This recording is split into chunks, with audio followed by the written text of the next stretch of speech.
বন্ধুরা, আজকের আমার ভিডিওর বিষয়বস্তু হলো নাকচাপা গাছের গ্রীষ্মকালীন পরিচর্যা। শীত, গ্রীষ্ম, বর্ষা এই তিনটে সিজনে যে গাছে প্রচুর পরিমাণে ফুল ফোটে সেটা হলো নাকচাপা। সুগন্ধবিহীন একটি সাদা রঙের অসাধারণ ফুল হলো এই নাকচাপা। যেহেতু পাতার অগ্রভাগ সাপের ফণার মতো দেখতে, তাই এই গাছকে বলা হয় নাকচাপা ফুলের গাছ। আজকের এই ভিডিওতে বলবো গ্রীষ্মকালে আমরা নাকচাপা গাছে যদি প্রচুর পরিমাণে ফুল পেতে চাই তাহলে কোন ধরনের খাবার এই গাছে প্রয়োগ করব, তাছাড়া বলবো পরিচর্যা নিয়ে কয়েকটা টিপস। তো আজকের এই ভিডিওটা মনোযোগ দিয়ে দেখতে থাকো বন্ধুরা, একটু স্কিপ করে দেখো না, স্কিপ করে দেখলে অনেক কিছুই কিন্তু মিস করে ফেলবে। নমস্কার, আমি লাবণী, আমার বাগানে তোমাদের সবাইকে জানাই স্বাগত। বন্ধুরা, নাকচাপা গাছের পরিচর্যা আমি কিন্তু ফেব্রুয়ারি মাসের প্রথম দিকে দিয়েছিলাম। তো নাকচাপা গাছে সেই সময় আমি কোন কোন পরিচর্যা করেছিলাম, কিভাবে কি পরিচর্যা করেছিলাম সেগুলো দেখার জন্য আমার আগের ভিডিওটা কিন্তু তোমাদেরকে দেখতে হবে। সেই ভিডিওর লিঙ্ক আমি ডেসক্রিপশন বক্সে দিয়ে রাখবো, তোমরা চাইলে কিন্তু অবশ্যই সেই ভিডিওটা দেখে নিতে পারো। ফেব্রুয়ারি মাসে আমি মাত্র দুটো কাজ করেছিলাম, এই গাছে খাবার প্রয়োগ করেছিলাম এবং এই গাছের কাটাই ছাটাই করেছিলাম। যদি তোমরা এখনো পর্যন্ত তোমাদের নাকচাপা গাছের কাটাই ছাটাই অর্থাৎ প্রুনিং এর কাজ করে না থাকো তাহলে সেই ভিডিওটা তোমাদের দেখতে হবে। আর যদি প্রুনিং করা হয়ে গিয়ে থাকে, যদি রিপোর্ট করা না হয় এখনো পর্যন্ত, তাহলে কিন্তু তোমরা রুট বল না ভেঙে এই গাছে রিপোর্ট করতে পারো। আগের ভিডিওতে আমি তোমাদের দেখিয়েছিলাম যে এই গাছের ডাল প্রুনিং করার পর সেই ডাল থেকে কিভাবে চারা তৈরি করতে হয়। তো দেখো, অলরেডি কিন্তু সেই গাছের ডাল থেকে চারা তৈরি হয়ে গেছে। তো এখনো পর্যন্ত আমার কিন্তু গাছে খুব একটা বেশি পাতা আসেনি, তাই আজকের আমি তোমাদেরকে এই ডালটাকে তুলে দেখাবো, কিন্তু এটা আমি এখন প্রতিস্থাপন করতে পারবো না। এর পরবর্তী যে ভিডিওটা আমি দেবো সেই ভিডিওতে কিন্তু এই গাছের প্রতিস্থাপন করে দেখাবো। তো এই যে ছোট্ট ডালটা আমি লাল মোটা দানা বালির মধ্যে প্রতিস্থাপন করে রেখেছিলাম, তো এটা কিন্তু ধীরে ধীরে গ্রোথ নিতে শুরু করেছে। বর্ষাকালে এই গাছের চারা খুব তাড়াতাড়ি তৈরি করা যায়, কিন্তু গ্রীষ্মকালে একটু সময় লাগে। তবে সময় লাগলেও কিন্তু চারা তৈরি হয়ে যায়। তো দেখো, খুব সুন্দর কিন্তু গাছের গ্রোথ শুরু হয়েছে। ডাল প্রতিস্থাপন করার পর এই ডাল গাছটাকে আমি কিন্তু ছায়া জায়গায় রেখেছিলাম। তো এবার যখন ধীরে ধীরে গ্রোথ শুরু হচ্ছে তখন আমি এই গাছটাকে সকালবেলার একটু রোদ্দুরে রেখে দিই। তো রোদ্দুরে রাখলে খুব তাড়াতাড়ি কিন্তু গাছের গ্রোথ ফাস্ট হবে। তবে দুপুরের অতিরিক্ত রোদ্দুরে রাখলে বালি শুকিয়ে যাবে এবং গাছের কাণ্ড শুকিয়ে যাবে। তো দেখো, গাছের কিন্তু রুট চলে এসছে। তো এটা এখন তোলা আমার উচিত হয়নি, তবু আমি তোমাদেরকে দেখানোর জন্য এটাকে তুলে দেখালাম। তো কখনোই কিন্তু এরকম অল্প গ্রোথ হলে তুলবে না, তুললে গাছটা নাও আর হতে পারে। তবে আমি আবার সাবধানে বালির মধ্যে প্রতিস্থাপন করে দিলাম এবং আবারও আমাকে কিন্তু কয়েকদিন ছায়া জায়গায় রাখতে হবে। যেহেতু আমি তুলে দেখালাম সেই কারণে আমাদের কিন্তু ছায়া জায়গায় রাখতে হবে। তবে কয়েকদিন পর যখন এই গাছের আরও ভালো গ্রোথ হবে তখন আমি এই চারাটাকে নতুন করে প্রতিস্থাপন করব এবং সেই ভিডিও তোমাদের সাথে আমি শেয়ার করব। এবার বলবো কয়েকটা টিপস, যে টিপসগুলো ফলো করলে নাকচাপা গাছের খুব তাড়াতাড়ি গ্রোথ হবে এবং গাছে প্রচুর পরিমাণে কুঁড়ি আসবে। তো আমার এই গাছে অলরেডি কিন্তু একটা ডালে কুঁড়ি চলে এসছে। টিপস নাম্বার 1, নাকচাপা গাছ যেহেতু গ্রীষ্মকালীন, বর্ষাকালীন এবং শীতকালীন গাছ, তো এই গাছকে কিন্তু সারা বছর ফুল সানলাইটের মধ্যে রাখতে হবে। ফুল সানলাইটের মধ্যে রাখলে তবেই কিন্তু এই গাছে প্রচুর পরিমাণে তোমরা গ্রোথ দেখতে পাবে এবং প্রচুর পরিমাণে ফুল ফুটবে। প্রত্যেকটা ডালে প্রচুর পরিমাণে কিন্তু ফুল ফোটে। এই গাছ তোমরা কিন্তু জমিতেও প্রতিস্থাপন করতে পারো, জমিতেও কিন্তু খুব ভালোভাবে এই গাছের গাছ তৈরি হয় এবং গাছে প্রচুর পরিমাণে ফুল ফোটে। তবে এই গাছ কিন্তু খুব বেশি লম্বা হয়, তাই এই গাছের প্রতি বছর একবার করে প্রুনিং অবশ্যই করতে হয়। তা না হলে কিন্তু গাছগুলো অনেক বেশি লম্বা হয়ে যায় এবং হাওয়াতে এই গাছের ডাল ভেঙে যায় খুব সহজেই। টিপস নাম্বার 2, বন্ধুরা, এই গাছের মাটি কেমন হবে? মিডিয়া কিন্তু অল টাইম ময়েশ্চার রাখতে হবে এবং মাটি রাখতে হবে সবসময় ঝুরঝুরে ওয়েল ড্রেনেজ। কখনোই যেন এই গাছের মাটিতে জল না জমে থাকে। সমপরিমাণ মাটি এবং কম্পোস্ট আর সঙ্গে 20% লাল মোটাদানার বালি মিশিয়ে যদি তোমরা এই গাছের চারা প্রতিস্থাপন করো, খুব ভালো কিন্তু এই গাছের গ্রোথ হয়। আমার এই গাছটা ছোট্ট একটা ড্রামের মধ্যে ছিল, তো সেখান থেকে আমি একটা 20 ইঞ্চি বালতির মধ্যে গাছটাকে প্রতিস্থাপন করেছি অথবা রিপোর্ট করেছি।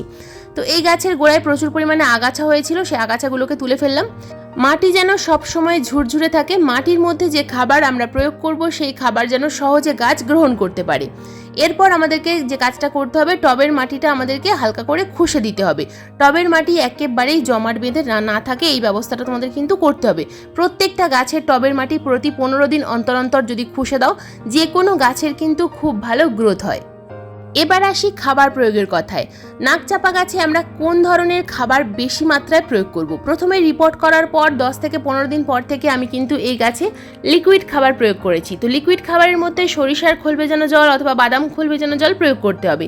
তারপর যখন ধীরে ধীরে গাছের গ্রোথ শুরু হবে তখন কিন্তু মিশ্র খাবার প্রয়োগ করতে হবে। আমি ফেব্রুয়ারি মাসে যেহেতু রিপোর্ট করিনি, তো এই গাছে আমি মিশ্র খাবার একবার প্রয়োগ করেছিলাম। কিন্তু যদি তোমরা গাছের রিপোর্ট করে থাকো তাহলে সঙ্গে সঙ্গে গাছে খাবার প্রয়োগ করা যাবে না। না। রিপোর্ট করার অন্তত 10 থেকে 15 দিন পর গাছে খাবার প্রয়োগ করতে হবে। তো রিপোর্ট করার পর গাছে যদি তোমরা লিকুইড খাবার প্রয়োগ করো তাহলে গাছ খুব তাড়াতাড়ি সেই খাবার গ্রহণ করতে পারে। তো এবার কিন্তু আমি আমার এই গাছে আবারও মিশ্র খাবার প্রয়োগ করব। তো যেহেতু আমার গাছ রিপোর্ট করা অনেক দিন হয়ে গেছে এবং গাছে কুঁড়ি এসে গেছে, তো এবার আমাদেরকে একটা মিশ্র খাবার প্রয়োগ করতে হবে, তবেই কিন্তু গাছের খুব ভালো গ্রোথ হবে এবং গাছে প্রচুর পরিমাণে কুঁড়ি আসবে। তো মিশ্র খাবার হিসাবে আমি এখানে কোন ধরনের খাবার নিয়েছি দেখে নাও। অনেক রকম খাবার রেখেছি এখানে। প্রথম যে খাবারটা রেখেছি এটা হলো কম্পোস্ট।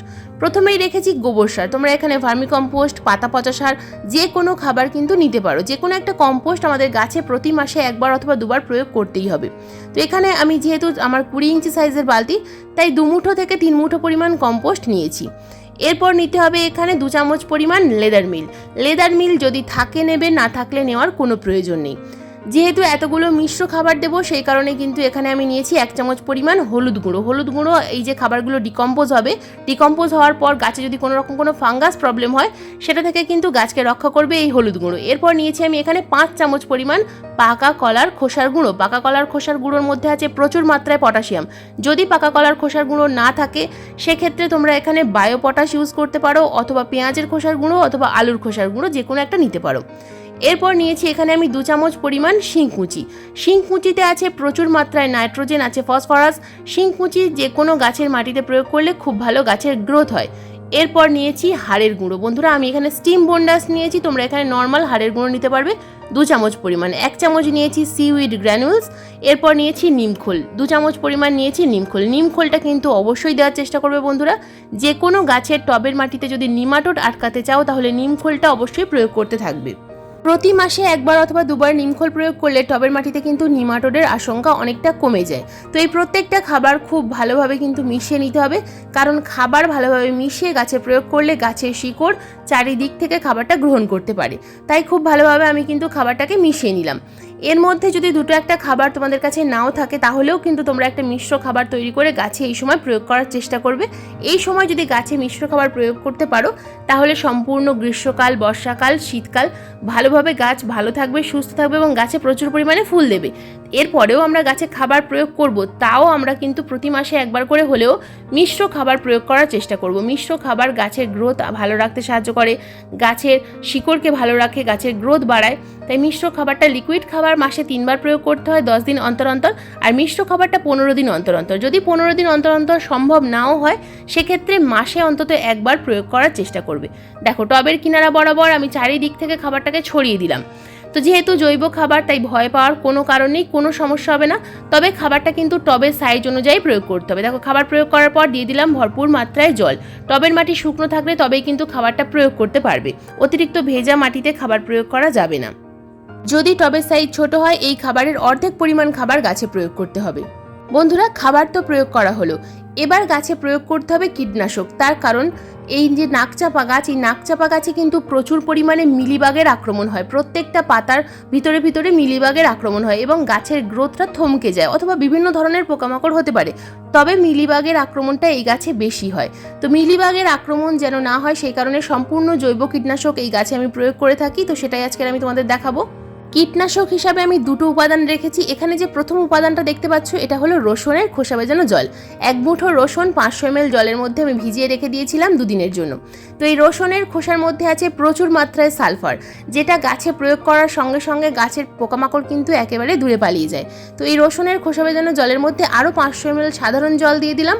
তো এর মধ্যে এবার আমি দেব বেকিং সোডা। বন্ধুরা বেকিং পাউডার নয় কিন্তু এটা বেকিং সোডা। বেকিং সোডা সামান্য পরিমাণে 1 চামচের 4 ভাগের 1 ভাগ, একদম পরিমাণে কম, অতিরিক্ত দেওয়া যাবে না। বেকিং সোডা আমি গাছে স্প্রে করব। বেকিং সোডা কিন্তু তোমরা যে কোনো গ্রসারি শপে পেয়ে যাবে অথবা অনলাইনেও পেয়ে যাবে। বেকিং সোডা দুর্দান্ত কাজ করে যে কোনো গাছে পোকামাকড় তাড়াতে। তো দেখো এটা আমি ভালোভাবে মিশিয়ে নিয়েছি, নিয়ে স্প্রেয়ার বটলের মধ্যে দিয়ে দিলাম। এবার গাছে এটা আমি স্প্রে করব। তো সম্পূর্ণ ঘরোয়া এবং অর্গ্যানিক পেস্টিসাইড হিসাবে তোমরা এটা স্প্রে স্প্রে করতে পারো। যদি বেকিং সোডা না থাকে তাহলে শুধুমাত্র রসুনের খোসা ভেজানো জলটাও কিন্তু তোমরা গাছে স্প্রে করে দেখতে পারো। তবে এটা কিন্তু তোমরা প্রতি সপ্তাহে অন্তত 2 বার স্প্রে করবে। তো লাগাতার যদি নাও পারো অন্তত সপ্তাহে 3 থেকে 4 দিন অন্তর অন্তর স্প্রে করবে, তাহলে দেখবে কোনো রকম কোনো পোকামাকড় থাকবে না। যদি রসুনের খোসা ভেজানো জল গাছে স্প্রে করতে অসুবিধা থাকে তাহলে তোমরা নিম তেলের সাথে সামান্য পরিমাণ বেকিং সোডা মিশিয়ে গাছে স্প্রে করতে পারো, তাহলেও কিন্তু খুব ভালো রেজাল্ট পাবে। তবে যে কোনো অর্গ্যানিক পেস্টিসাইড একটু লাগাতার স্প্রে করতে হয়, তবেই কিন্তু ভালো রেজাল্ট পাওয়া যায়।